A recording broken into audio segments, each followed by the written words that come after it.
A massive showdown between the anti-nuclear protesters and the government. Hundreds of protesters are also likely to lay siege to the state secretariat.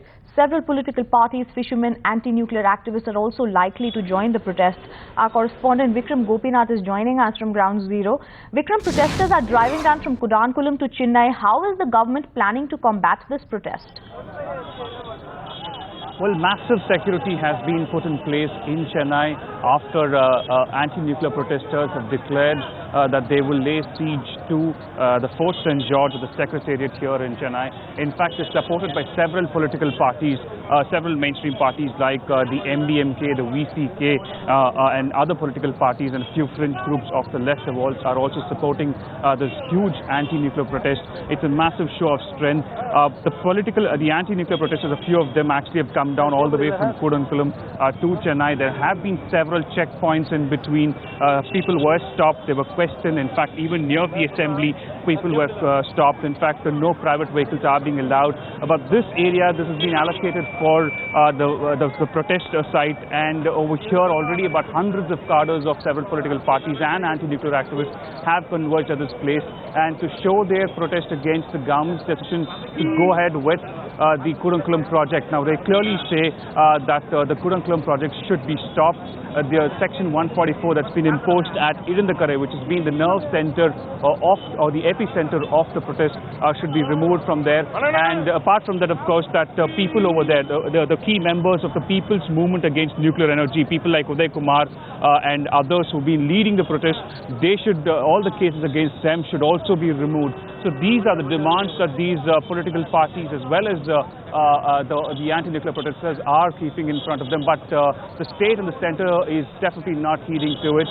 We strongly feel that the government is clearly telling it they're not going to stop the project at any point of time. In fact, they're only going to go ahead. Already, the fuel loading is completely over. It's just a matter of time. The commissioning of the plant is going to take place. Back to you. In fact, Vikram, like you are rightly telling us, there's a massive showdown we can see between the anti-nuclear protesters as well as the government. Several political parties also expected to join in, including fishermen organizations. Give us a brief detail about how the government will combat this and also what is expected in the day-to-day.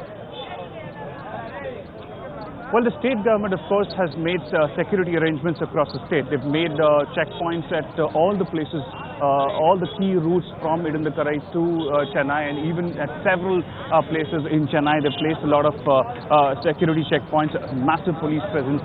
The way to combat this particular protest is only through the state and the center. The center and the state is not in a mood to actually back down. They are going ahead with the Kudankulam project, and they've given a clear signal. The Tamil Nadu Chief Minister, in fact, had given out a statement a few days back that there is a severe power crisis, and nuclear plants like the Kudankulam nuclear power plant will actually help us in getting electricity to solve the power crisis in the state. So the state is definitely in just marching forward with the nuclear power plant, as well as the center, of course. The commissioning of the plant is likely to be commissioned at any point of time. So at this point of time, there's definitely not there is no space for talks between the anti-nuclear protesters and the government.